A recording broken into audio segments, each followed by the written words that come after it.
Bonjour, je suis aujourd'hui avec le docteur De Sutter, sexologue et auteur du livre La sexualité des gens heureux.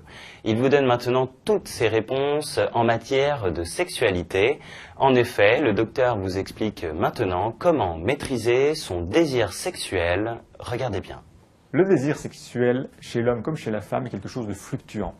C'est-à-dire qu'on peut avoir des périodes de vie où on a beaucoup de désirs, beaucoup d'envie sexuelle, et c'est souvent le cas dans un couple qui a l'amour passionnel du début, et puis ça peut retomber très fort, voire même complètement disparaître. Et il y a des personnes qui n'ont plus du tout de désir sexuel, parfois très jeunes, parfois à 20 ans, parfois à 30 ans, et qui sont complètement démunis parce qu'ils n'ont plus de désir sexuel. Alors, peut-on maîtriser ce désir sexuel? Eh bien, le désir sexuel, c'est comme toute fonction humaine. C'est comme une langue, par exemple. Si vous ne parlez pas l'anglais ou l'espagnol ou le chinois pendant longtemps, vous finissez par l'oublier. Eh bien, le désir, ça doit s'entretenir. C'est-à-dire qu'on doit de temps en temps se poser la question, en tant qu'homme, en tant que femme, qu'est-ce qui m'excite sexuellement? Est-ce que j'ai des fantaisies? Est-ce que j'ai des fantasmes? Et quelle chose pourrait me plaire sexuellement? Qu'est-ce qui pourrait me titiller? Il faut se poser ces questions de temps en temps pour maintenir le désir sexuel.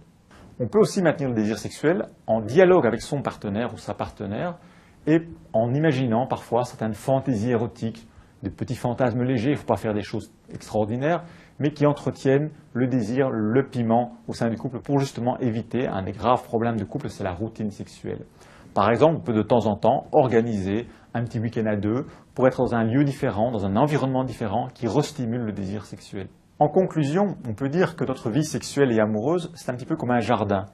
Si on veut avoir un beau jardin, eh bien, il faut l'entretenir. Il faut mettre de l'engrais, il faut arracher les mauvaises herbes, il faut s'en préoccuper. Un homme et une femme doivent comprendre que le désir sexuel, ça ne nous tombe pas du ciel, c'est quelque chose qui s'entretient. Si on veut avoir une vie sexuelle intéressante et épanouissante à long terme, eh bien, il faut y consacrer du temps et de l'énergie.